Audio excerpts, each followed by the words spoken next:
meaningful as genuinely showing interest in what she has to say.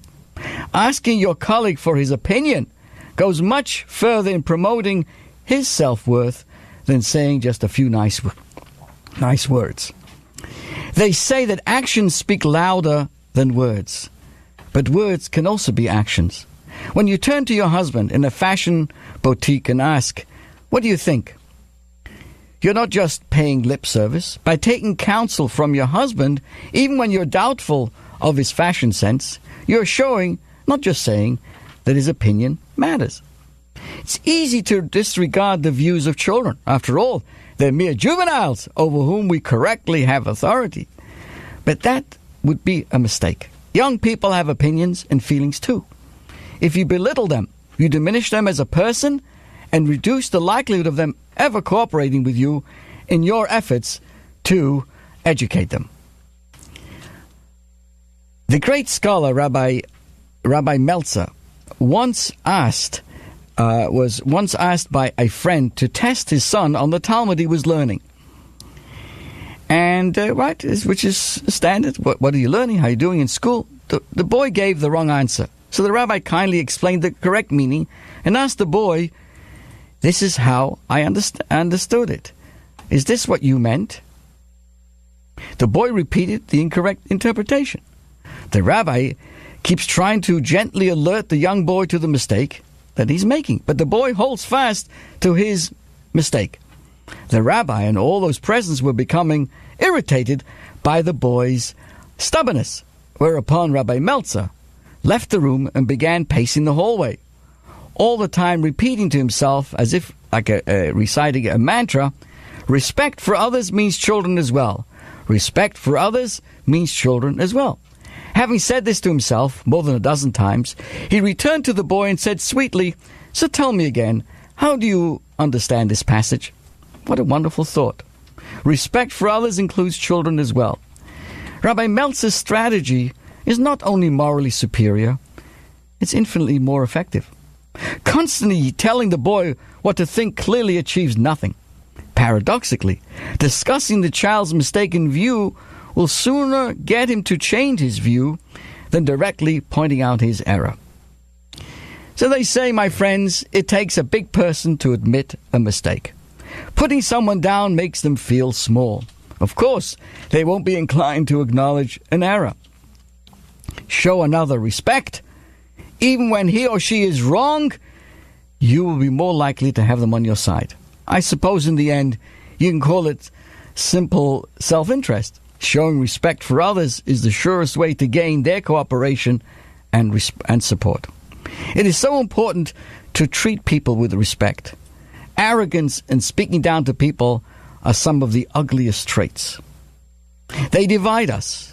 Humility and respect are some of the most beautiful traits. Guess what? Hate to say this, but when there is respect and there's humility, wow, that unites us. I know that's a tough word these days. And guess what? When we're united, God's light shines on us. And through us, the light shines to the whole world. Through humility and respect for others, we begin to see the value of everyone and how we're not whole without them. When we are united, we find mission and joy in being on this world. This joy breaks all boundaries, especially the confines of this dark exile. And when it does, Mashiach will be here. May it happen soon. So we have an obligation to treat all human beings with the highest level of respect. Our politeness should spring from an awareness that we're all created in the image of God. Can you imagine? Keep that in mind, my friends. And I want to recognize Mr. Robert Franklin from ABC News, who has joined us on Facebook Live. Today, think of someone you don't treat with respect that you should. The next time you interact with that person, go out of your way to treat him or her with the respect due to someone created in the image of God. I often joke about our shul, Al Chabad of Mineola, Mineola kind of divides itself between north of Old Country Road and south of Old Country Road. Well, on the south side of Old Country Road in Mineola, there are a bunch of courts, right? There's the Supreme Court, and then there's the County Court, all kinds of courts, where a lot of judgment goes on. But north of Old Country Road, highlighted by the Chabad of Mineola, is where tolerance and respect reigns. And I kind of insist on that. Yeah, sorry, I got a problem, my friends. I just like to respect people, and I like to hear other people's opinions. And during the Kiddush, we have men and women speak about all topics. And yesterday we talked about the Aretha Franklin and the respect. So, if you want to judge, please do me a favor. Go live on the south side where the courts are. There are a lot of judges over there. Do judgments all day.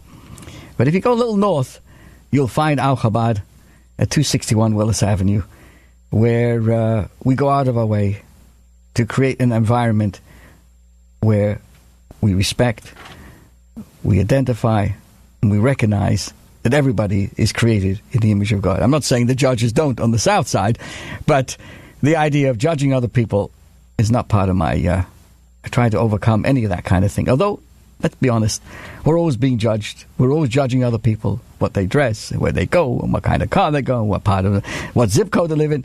But these are honestly all kind of superficial stuff. The depth, of course, is to appreciate every one of us, and with respect. That's I guess the key to recognizing that everybody's created in the image of God. So every person you meet deeply desires to be treated with respect. If you listen carefully, you will hear them saying, "Please consider me an important person. Don't embarrass or insult me. Please listen to me for what I speak and what I say." So if you learn to treat other persons you meet with respect, you will have many friends throughout your life. Upon meeting another person, ask yourself, what can I say to this person to show them respect?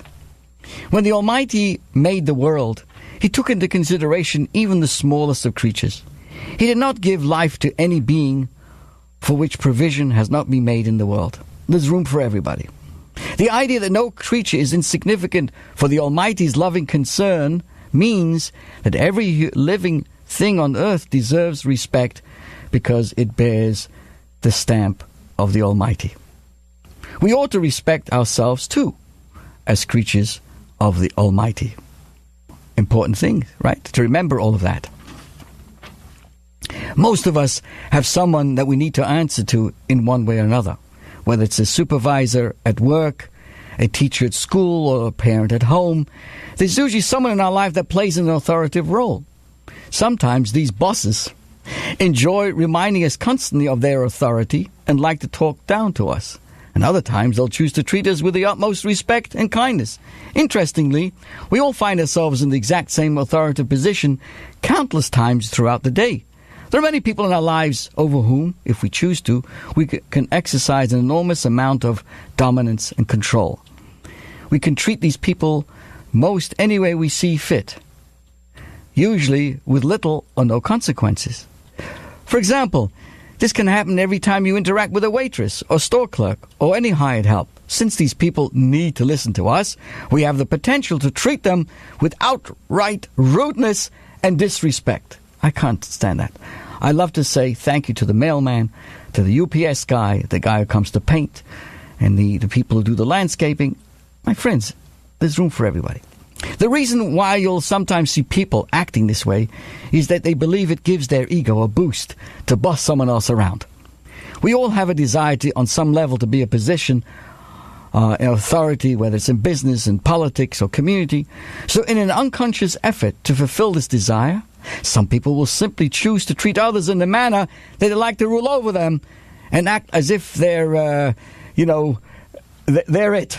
They're it. Now, there's a quick test that you can take to know whether or not you're acting properly towards others. Are you listening? How do you treat people that you don't have to be nice to? You can instantly learn about a person's self-esteem by observing how they treat people to whom they don't have to be nice. Sadly, many people will act one way towards their boss and people they want to impress, but then become demanding or rude when speaking to somebody else. Ironically, it's actually a huge boost to your self-esteem when you treat other people, regardless of who they are, with tremendous respect. This shows that you have a strong self-image, and you don't need to knock someone down in order to feel taller. In fact, the better you can make others feel, the higher your own esteem will soar. It's a law of nature. While you might feel an artificial increase in your self-esteem when others bow down to you, the opposite is true. So start practicing the real golden rule. Let us all treat everyone we meet like pure gold. So again, through humility and respect for others, we begin to see the value of everyone and how we are not whole without them. When we are united, we find joy in our mission. This joy breaks all boundaries, especially the confines of this dark exile. And when it does, my friends, Mashiach will be here. May it happen soon. This is your host, Rabbi Pearl, in these final moments, wishing you this time of the year. It's the month of Elul, the last few shopping days before Rosh Hashanah, to use this month well in every area. It's interesting, we don't have absolute Jewish laws that define how to conduct ourselves. Many of the aspects of this month of Elul in preparation for Rosh Hashanah are kind of left to us. For us to stimulate ourselves, to invigorate ourselves. And amongst those aspects that we find hidden in the name Elul relates to relationships. Relationships, respect for relationships. There's a relationship God has to us that comes to us through the Torah. There's a relationship that we have with God that comes to increasing, being careful about our prayers and making blessings on the foods that we eat and conducting ourselves properly towards the Almighty God. But then there's the third important relationship. My friends, are you ready to listen to this? Out of all the relationships, there's an important one. Perhaps even really the foundation of our relationship with God is that how we relate to others, how we treat others. Are we respectful? Do we appreciate every one of us is created in the image of God? And how we must realize in our own self, we must be respectful of the holiness that we have in ourselves. And the more we are respect to who we are and we have a mission in life, the greater the accomplishments and the blessings that we bring to the entire world. This is your host, Rabbi Pearl. Thank you for joining us. Have an amazing week. Aksiv Achsim Atavim may be inscribed for a good and sweet new year. Sei gesund.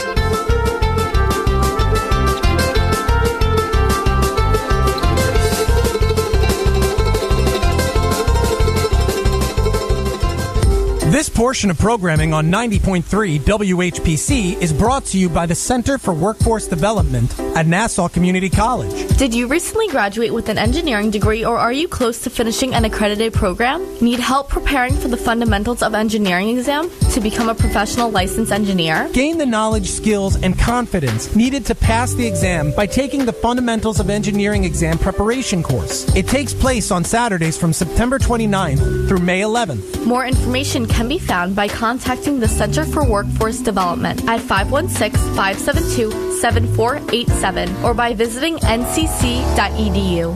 The American Heart Association is encouraging Long Islanders to join the Long Island Heart Walk. Start heart walking and make the commitment to lead a heart-healthy life and become healthy for good. The Long Island Heart Walk will take place on Sunday, September 16th at Jones Beach, featuring entertainment, health information, and a great family event. Heart disease and stroke are the #1 and #5 causes of death in the United States, killing nearly 1 million people each year. More information on the Long Island Heart Walk can be found by calling the American Heart Association at 516-962-0790 or by visiting longislandheartwalk.org. Come on, everybody. Let's sing along with Bruce.